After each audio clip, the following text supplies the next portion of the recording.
sus manos y sus pies y reflejar su imagen. Hoy es el día de Pentecostés, el día de Pentecostés, y estaba pensando en que por lo menos vamos a leer algunas de las escrituras un poco que nos orientan, nos recuerdan y nos ayudan a entender este hecho histórico, ¿no? Ya allí hace 2000 años. Cuando pensamos en el Pentecostés, es una de las fiestas del Antiguo Testamento. Hay muchas fiestas en el Antiguo Testamento que tienen que ver con respuestas espirituales que se cumplen en el Nuevo. Estaba la fiesta de los panes sin levadura, que representan la santidad de Jesús, representan ese pan de vida que se entregó por nosotros, santo y sin mancha, y ese pan que da vida al mundo. Está la fiesta de la cosecha, de los primeros frutos, que esos primeros frutos se tenían que consagrar al Señor, parte de esos frutos, y ahí estaba, dentro de esa semana estaba el Pentecostés, también el Pentecostés. Bueno, estaba la fiesta de la cosecha también, estaba la fiesta de las enramadas, que representa que somos peregrinos sobre la tierra. El pueblo de Israel lo solía celebrar una vez al año, y donde todos vivían en enramadas para un poco simbolizar que en esta tierra no tenemos nada y que vamos hacia una nueva Jerusalén en los cielos, ¿no? Y el Pentecostés es un hecho histórico que vemos con mucha claridad en el Nuevo Testamento.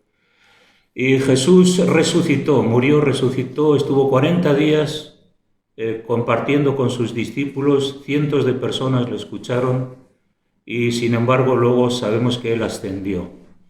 Y les dijo a sus discípulos, que vamos luego a leer, que esperarían la promesa del Espíritu. Y fueron 10 días, justamente 50 días, el día de Pentecostés, después de la celebración de la Pascua.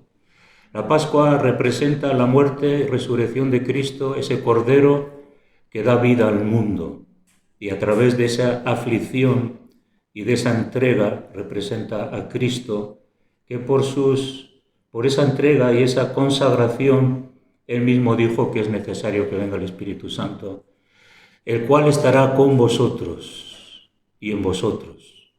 Así que en Juan 14:15 leemos esa promesa, ¿no?, que Jesús ya estaba anticipando antes de su muerte, como muchos otros pasajes. Él sabía que el Espíritu Santo iba a venir. Dice: si me amáis, guardad mis mandamientos, y yo rogaré al Padre y os dará otro Consolador, para que esté con vosotros para siempre. Otro Consolador que estará con vosotros para siempre. Interesante, ¿no? Es el Consolador. La palabra griega Consolador, que es lo que define más al Espíritu Santo, es Paracletos, y representa una serie de palabras que realmente nosotros necesitamos. Porque el Espíritu Santo no vino para demostrar solamente poder, señales o milagros, o el bautismo del Espíritu Santo, sino que el Espíritu Santo es alguien que ha sido llamado, enviado para ayudarnos. ¿Por qué? Porque somos personas que necesitan ayuda, que necesitan fortaleza, que necesitan que alguien esté a nuestro lado animándonos y fortaleciéndonos. También Paracleto representa que es el abogado, aquel que nos defiende. Necesitamos ser defendidos por Dios a través del Espíritu Santo. ¿Por qué? Porque estamos expuestos a muchas batallas, a muchas situaciones, a muchos ataques del diablo, pero ese abogado, el Espíritu Santo, es el que nos defiende. ¡Aleluya! Es el que nos defiende. Sin Él habríamos sucumbido, habríamos caído muertos ya. Pero Él es nuestro abogado que nos defiende.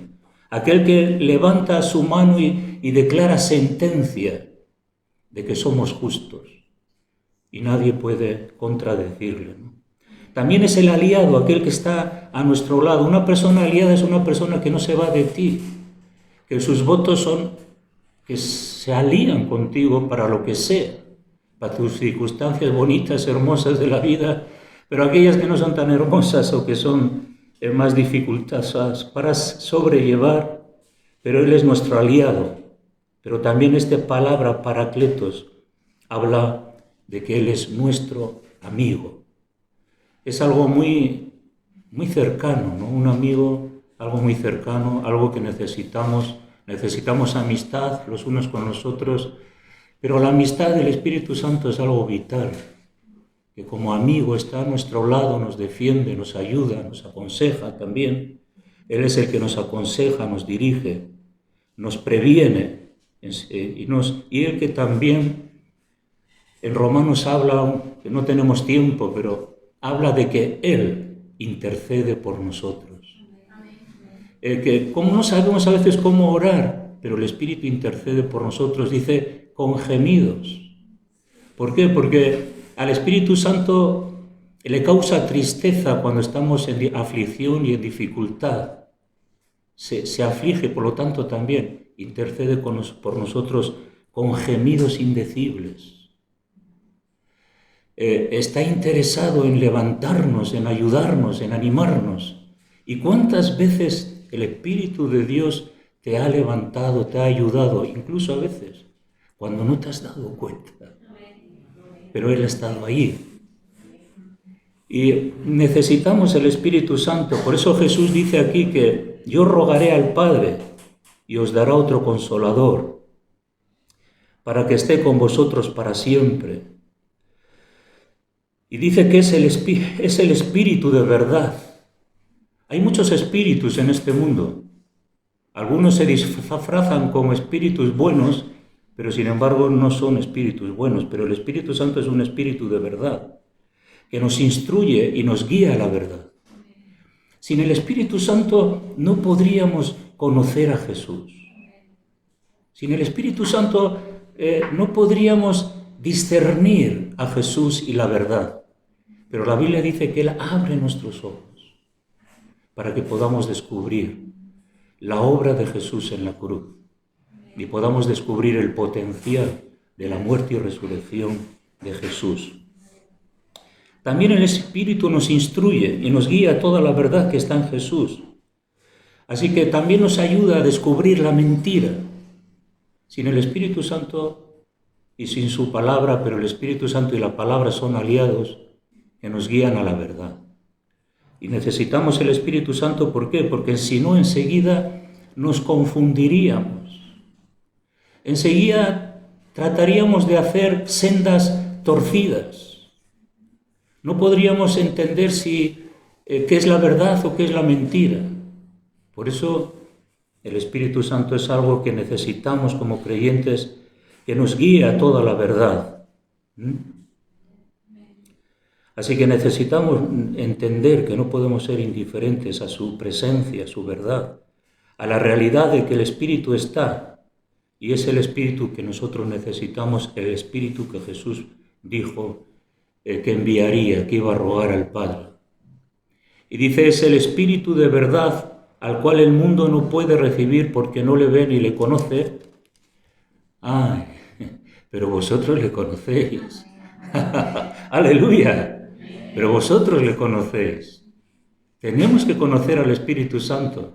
Tenemos que conocer cuáles son cómo es su presencia. Tenemos que dejarnos entender, el Espíritu Santo quiere que nosotros entendamos cómo es Él, quién es Él, cómo actúa Él, pero sobre todo también verlo en nosotros, ¿no? Es lo que Dios quiere.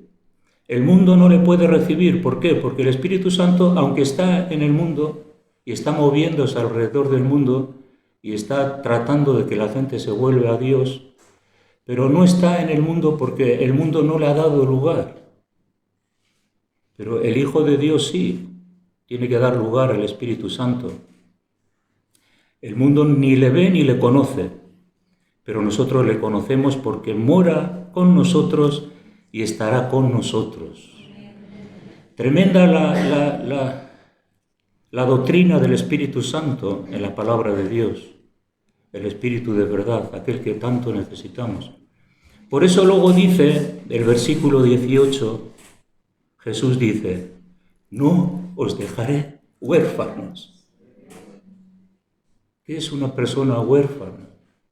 Es una persona que no tiene ayuda, está desvalida, está sola, está sin ayuda. Pero él sabía que si el Espíritu no viene, nosotros íbamos a ser huérfanos. Personas sin ayuda, sin consejo, sin dirección, solos por el mundo. Pero no estamos solos, aleluya. El Espíritu Santo está con nosotros para que no nos sintamos huérfanos, que nos sintamos amados, protegidos, ayudados, sostenidos, con todo el potencial que Él tiene para que nosotros podamos ser personas no con un éxito para glorificarnos a nosotros mismos, no, pero para tener éxito en la vida cristiana, éxito contra el pecado, las corrientes de este mundo, todo lo que tiene que ver con el engaño, podamos descubrir y descifrar por dónde el Espíritu nos guía y qué es lo que nos conviene y qué es lo que no nos conviene. El Espíritu que no nos dejará huérfanos. Pero luego sigue diciendo, vendré a vosotros todavía un poco y el mundo no me verá más. Todavía Jesús no había muerto y resucitado y ascendido. Pero Él está diciendo, todavía voy a estar un poco con vosotros, pero luego ya el mundo no me verá más. Asciendo al cielo y el mundo no me va a ver más físicamente, su ministerio. Pero vosotros me veréis.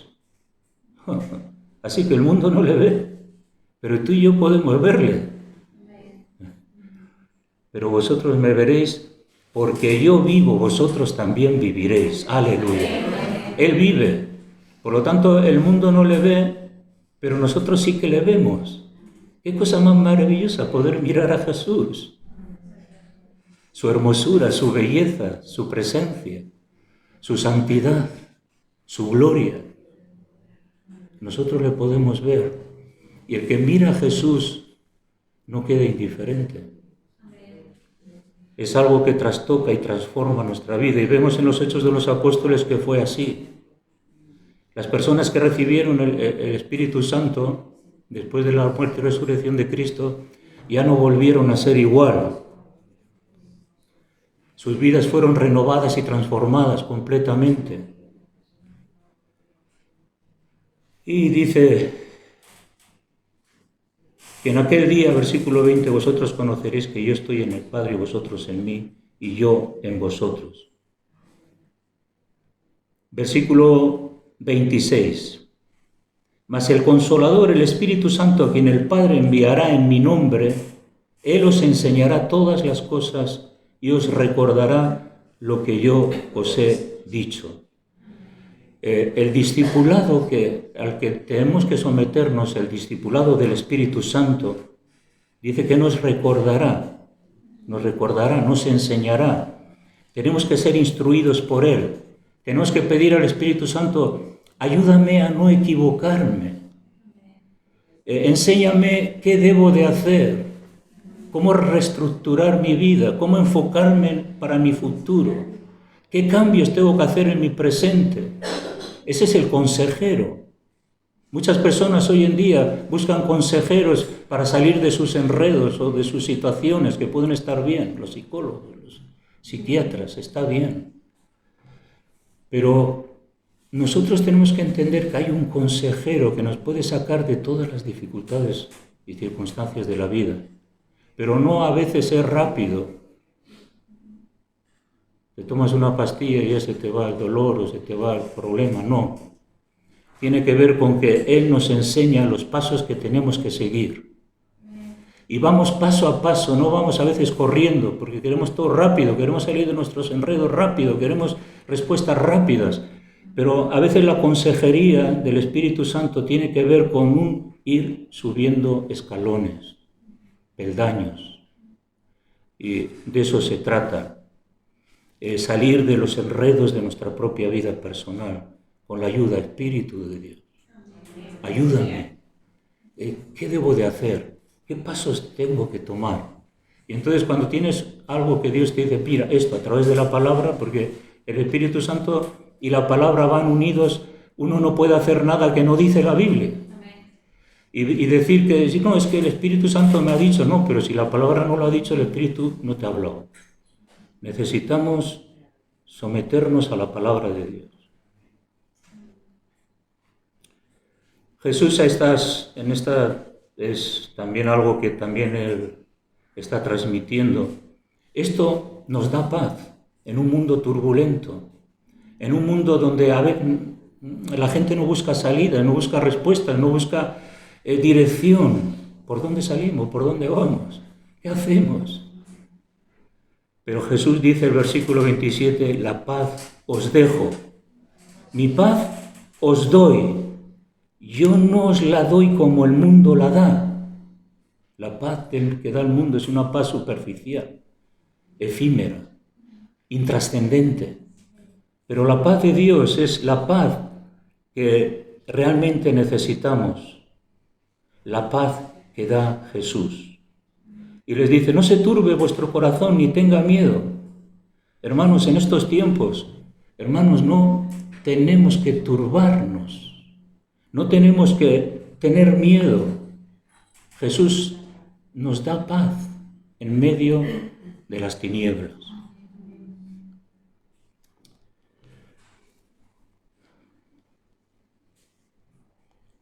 En Juan capítulo 20, aquí mismo, versículo 22,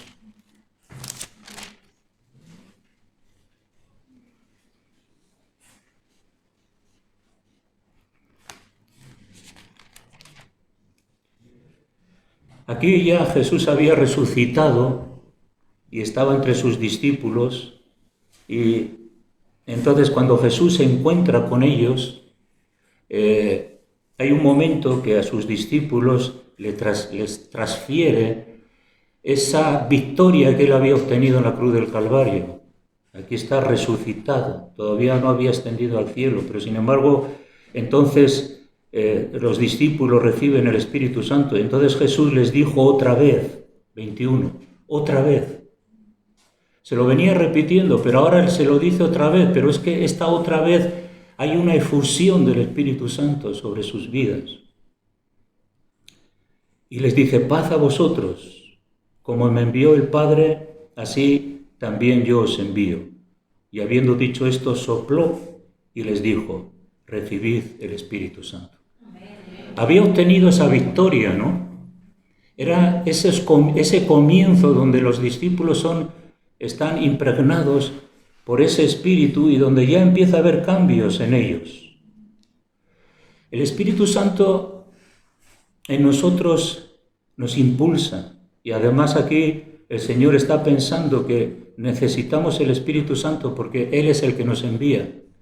Porque no podemos ser enviados a este mundo con nuestras fuerzas, con nuestra sabiduría, con nuestra manipulación, vamos a decirlo así. Vamos a manipular a alguien para que se convierta al Evangelio. O vamos a ofrecerle algo para que venga a la iglesia. El Espíritu Santo es el que nos envía. Y sabemos que el Espíritu que está con nosotros, Él nos dará las palabras que debemos de hablar a la gente. Él nos inspirará. Nos dará la estrategia para usar los tiempos en los que tenemos que acercarnos a las personas y de repente decirles algo de parte de Dios. Y esta es la estrategia del Espíritu, que no siempre es el momento para hablar, muchas veces sí, pero no siempre es el momento, y el Espíritu también nos aconseja y nos da las directrices para hablar a las personas en los momentos específicos. Y es en momentos no fallamos, porque el Espíritu está con nosotros. Y nos damos cuenta que hay encuentros en los que Dios nos lleva, y son encuentros bajo la unción del Espíritu Santo para ministrar a las personas. Y es lo que nosotros necesitamos. Por eso Necesitamos el Espíritu Santo para hablar, ¿no? Para quitar el temor, para quitar el balbuceo, para despejar nuestra mente de complejos de inferioridad y saber que nuestro mensaje es el mensaje más maravilloso del mundo y que lo necesita el mundo recibir. Esta misma infusión, bueno, cuando tomas una infusión, también se impregna, ¿no? de té o de... Pues cuando el Señor ahí en Génesis 2:7 formó al hombre del polvo de la tierra, y Él dice que sopló aliento de vida, y fue el primer Adán, el primer hombre. Un poco de tierra, sopló Dios, y Adán de repente está ahí, en la naturaleza. Esa es la maravillosa obra del Espíritu Santo, que trae vida donde no hay. Donde no hay, trae vida. Y necesitamos entender que el Espíritu Santo es el único que produce vida en nosotros, que puede producir vida en los demás, y aquel que realmente hace los milagros de transformación y de cambio. Dios sopló en la nariz de Adán y de repente fue un hombre. El Espíritu Santo sopla y de repente las cosas cambian. Pero tenemos que darle el lugar y tenemos que confiar y creer que el Espíritu Santo ha sido enviado para estar con nosotros todos los días, y Él es nuestro paracletos, nuestro ayudador, consejero, amigo, abogado, que nos defiende, el cual necesitamos. No podemos vivir sin Él. Tenemos que tener una conciencia de que realmente esa presencia divina del Espíritu Santo en nosotros la necesitamos. Así que los discípulos empezaron a ser esa nueva creación interior, ¿no? Que el Señor empezó a obrar ahí, ¿no? Y fue ese primer momento en que la presencia del Espíritu Santo, se iba a decir otra vez infusión. La presencia del Espíritu Santo es la que necesitamos para seguir transformando y cambiando nuestras vidas, ¿no? Ahora, ellos eran seguidores, vemos que eran creyentes, creían en el Señor Jesús, pero todavía no habían sido regenerados en ese proceso de regeneración del Espíritu de Dios en cada uno de ellos, ¿no? Pero luego cuando Jesús muere y resucita, entonces entendemos que ya se completó la obra. Cuando ascendió al cielo, se completó la obra, y entonces les dijo: esperad al Espíritu. Yo os he dado mi presencia, os he dado la fe y la confianza, algo ha empezado en vosotros, pero tenéis que esperar que ese Espíritu descienda sobre vosotros y llene vuestras vidas. Y es lo que leemos ya en Hechos de los Apóstoles, ¿no? Es el maravilloso encuentro de los discípulos con el mover del Espíritu. Y ahí vemos en Hechos capítulo 2.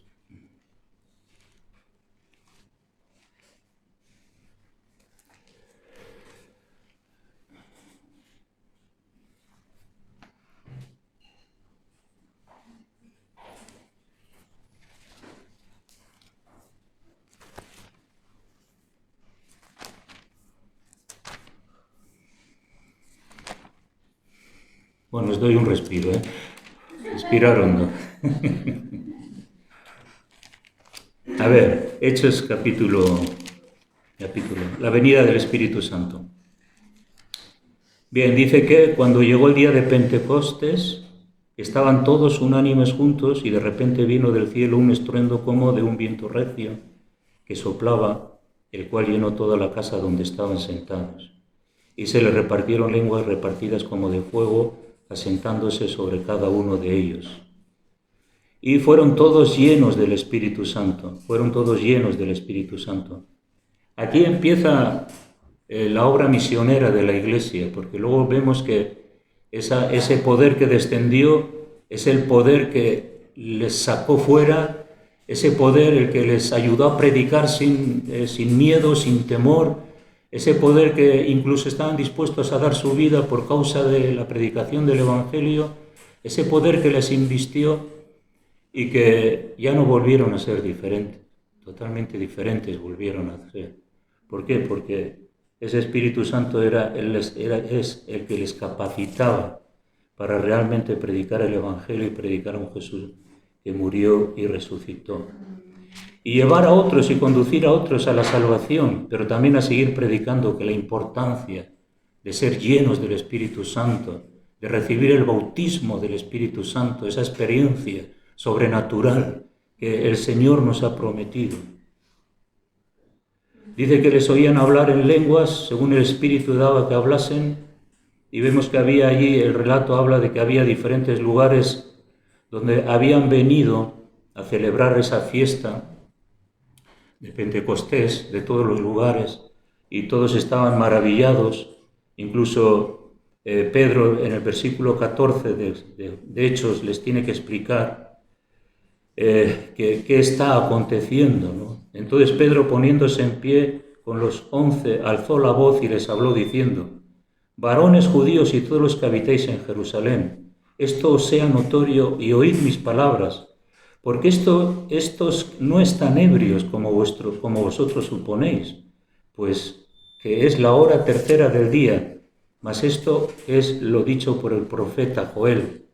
En los postreros días Dios derramará del Espíritu sobre toda carne. El profeta Joel, como muchas otras profecías, enseña esta venida. Y dice: vuestros hijos y vuestras hijas profetizarán. Vemos en Corintios los dones del Espíritu Santo. Claro, son los dones del Espíritu Santo, no son míos, yo soy la vasija. El don lo pone Dios como Él quiere. Dice que el Espíritu desarrolla en nosotros como bien Él quiere. Él pone ministerios como bien Él quiere, nadie puede elegir. Aunque Pablo dice que bueno, que mejor si deseéis los dones mejores, pero una cosa es desearlos y otra cosa es que Dios te los otorgue. Y necesitamos entender que todos nosotros que hemos recibido el Espíritu tenemos dones valiosos para servir en la iglesia, para administrar en la iglesia. El de servicio es de servir. El que administra, que administre. El que limpia la iglesia, que limpie la iglesia. Y si no, pues apúntate.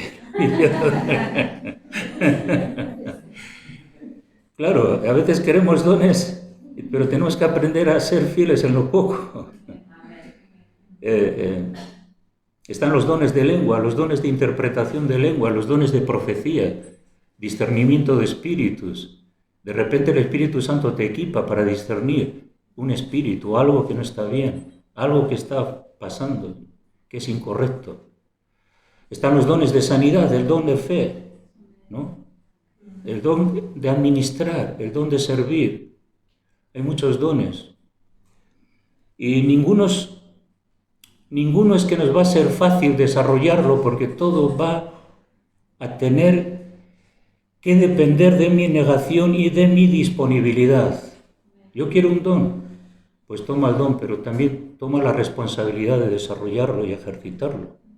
Porque claro, los dones funcionan cuando yo doy lugar. Yo no puedo vivir mi vida a mi manera y tener un don. Por eso dice que Pablo dice que aviva a Timoteo el don de Dios que está en ti. Igual hay dones apagados porque los hemos tenido, los hemos desarrollado, pero nos hemos vuelto vagos. Y el otro día hablamos ayer a la noche, un hermano nos compartió sobre la disponibilidad, estar disponibles para Dios. Cuando uno desarrolla un don y tiene un ministerio, tienes que estar disponible. Tú no puedes estar pensando que vas a hacer otra cosa. Hay que disponerse. Entonces, vemos que este bautismo en Hechos hubo una tremenda revelación, ¿no? Y vemos que según Hechos capítulo 1, es versículo Sí, desde el 1 dice, desde el 4 vamos a redimir un poco el tiempo. Y estando juntos les mandó que no se fueran de Jerusalén, sino que esperasen la promesa del Padre, la cual les dijo: oísteis de mí, porque Juan ciertamente bautizó con agua, mas vosotros seréis bautizados con el Espíritu Santo dentro de no muchos días. Entonces los que se habían reunido le preguntaron diciendo: Señor, ¿restaurarás el reino de Israel en este tiempo? Y les dijo: no os toca a vosotros saber los tiempos o las sazones que el Padre puso en su sola potestad, pero recibiréis poder cuando haya venido sobre vosotros el Espíritu Santo. Y me seréis testigos en Jerusalén, en Judea, en Samaria y hasta el último de la tierra. Y habiendo dicho estas cosas, viéndolo ellos, fue alzado y le recibió una nube de la que le ocultó de sus ojos. Y estando ellos con los ojos puestos en el cielo, entre tanto que él se iba, he aquí que se pusieron junto a ellos 2 varones con vestiduras blancas, 2 ángeles, los cuales también les dijeron: varones Galileos, ¿por qué estáis mirando al cielo? Este mismo Jesús que ha sido tomado de vosotros al cielo, así vendrá como lo habéis visto ir al cielo. Aleluya. Entonces las promesas del Espíritu Santo se cumplieron. En el Nuevo Testamento Jesús tenía que ser ascendido, el Espíritu Santo tendría que venir, pero también tanto Joel como aquí los ángeles están profetizando su segunda venida. Oye, esto va a ser tan real, porque a veces podemos pensar que no, Jesús viene, Él viene. Entonces, esto se va a cumplir también. Joel, cuando habla que en los últimos tiempos Dios enviará de su Espíritu, justo después, si leéis en la profecía de Joel 2, justo después sigue hablando de las señales de los últimos tiempos. Joel. ¿Por qué? Porque Joel está mirando la venida de Jesús, está mirando los frutos de la muerte y resurrección de Cristo, está mirando el resultado que es toda la tierra sería llena de la gloria de Dios, y así es, la tierra está llena de la gloria de Dios, aleluya. Así es, entonces, justo después empieza a hablar de que las señales de los últimos tiempos. ¿Por qué? Porque Jesús vino, el Espíritu Santo ha venido y ahora todavía hay un periodo. Joel no lo podía discernir el tiempo, pero sí que ahí marca también la realidad de esos últimos tiempos. Bueno, vamos a leerlo, ¿no? Porque es Joel capítulo 2. Versículo 28, y después de esto derramaré de mi espíritu sobre toda carne, y profetizarán vuestros hijos y vuestras hijas, lo que hemos leído en Hechos, vuestros ancianos soñarán sueños y vuestros jóvenes verán visiones, y también sobre los siervos y sobre las siervas derramaré de mi espíritu en aquellos días. Y aquí viene, y daré prodigios en el cielo y en la tierra, sangre y fuego y columnas de humo. El sol se convertirá en tinieblas, la luna en sangre, antes que venga el día grande y espantoso de Yahvé. Y todo aquel que invocare el nombre del Señor será salvo, está diciendo Joel, porque en el monte de Sión y en Jerusalén habrá salvación, como había dicho el Señor, entre el remanente, el cual Él habrá llamado. Nosotros somos ese remanente, como millones y millones de creyentes alrededor del mundo. Pero Joel también estaba mirando que el tiempo se acaba, los juicios del Señor vienen. Y el remanente que somos nosotros tenemos que esperar esa venida, la venida del Señor.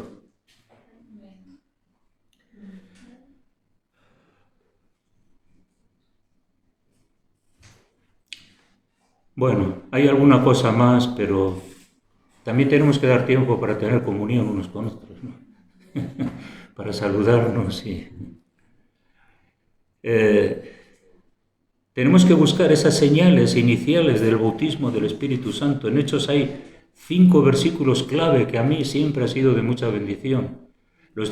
Tanto Pablo como Pedro, cuando predicaban, descendía el Espíritu y todos eran llenos del Espíritu Santo, hablaban en lenguas, profetizaban. Había señales del mover del Espíritu de Dios. E incluso se ve que algunos se habían bautizado con el bautismo de Juan y habían recibido el Evangelio, pero no habían sido llenos del Espíritu. Entonces oraban por ellos y descendía el Espíritu y les llenaba.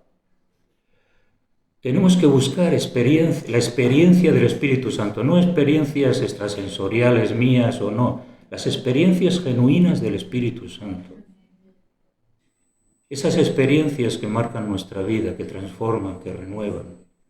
Y Dios es el Dios que dice la Biblia que Dios ha dado el Espíritu Santo a los que le obedecen y también a los que se lo piden. Para mí esto es muy importante. ¿Por qué se lo da a los que se lo piden? Porque los que se lo piden ven la necesidad de tenerlo. Necesitamos recibir el Espíritu Santo. Y ese Espíritu necesita ser renovado también en nuestra vida, ¿no? Y necesita ser renovado porque vemos diferentes hechos, en hechos vemos diferentes momentos en que la Iglesia se unía para recibir poder y renovación. Y cuando se unía para pedir poder y renovación, el Espíritu descendía y las cosas cambiaban en ellos. Porque somos nosotros, la renovación del Espíritu nosotros la necesitamos para que nosotros seamos diferentes. Quizás no vamos a cambiar las cosas exteriores, pero vamos a tener una percepción y una situación personal de fortaleza para hacer frente a todo lo que podamos tener. Adelante, qué importante la renovación del Espíritu de Dios en nosotros. Y esto, para terminar, este es el secreto del poder de la Iglesia. Orar. Pregunto, ¿dónde estamos en las reuniones de oración? ¿Estamos viendo algún partido de fútbol? ¿Estamos viendo la televisión? Hay tiempo para todo. Pero a las reuniones de oración hay que venir aunque no tengas ganas. Tú tienes que sacrificar la carne. Tienes que sacrificar tu yo. Y yo te garantizo que cuando tú haces eso, luego después del culto vas a decir, mereció la pena. Porque he sacado más aquí que en cualquier otro sitio donde podría haber estado. Y necesitamos estar juntos. ¿Cuál era el secreto del poder de la Iglesia? Empezaron juntos a estar unidos. No tenemos tiempo, pero constantemente en Hechos se ve que estaban unánimes en oración. Estaban siempre esperando el poder de Dios. Estaban en el templo, estaban alabando, estaban adorando y estaban dispuestos a llevar el mensaje. Ahí está la clave, ¿no? Hemos leído que Él bautizará con el Espíritu Santo y fuego. Nosotros a veces queremos el poder del Espíritu Santo, ¿no? Queremos la fuerza, el vigor, el aliento, y el Dios está deseando transmitírnoslo. Pero a veces no queremos el fuego. El fuego que limpia, quema tu vida, te confronta con tus pecados, quita eso de ahí, limpia. Y eso hace el Espíritu Santo. El Espíritu Santo nos limpia, pero nosotros tenemos que entender que necesitamos ser limpiados para ser usados por Dios. Necesitamos el poder de Dios para edificarnos, para salvar a los perdidos. Necesitamos el poder de Dios para renovar, transformar. Este es otro tema, pero el Espíritu Santo, ¿cuánto tiene que limpiar, quitar, transformar, renovar, edificar? Él es nuestro Paracletos. Sin Él no podemos edificar nada en nuestra vida. Cuando queremos edificar algo en nuestra vida sin el Espíritu Santo, se derrumba todo. Por eso hay tanto fracaso espiritual también en la iglesia. ¿Por qué? Porque edificamos con nuestras fuerzas y luego se derrumba todo, ¿no? Que el Señor nos ayude, ¿no? Acepta el fuego de Dios en tu corazón, acepta la necesidad de que ese fuego te limpie, te transforme, te cambie. Ese fuego que quema ahí, la presencia de Dios que te transforma, que te cambia. ¿Cuánto lo necesitamos? Aleluya. Bueno, el Señor nos ve tu poder en nuestra generación.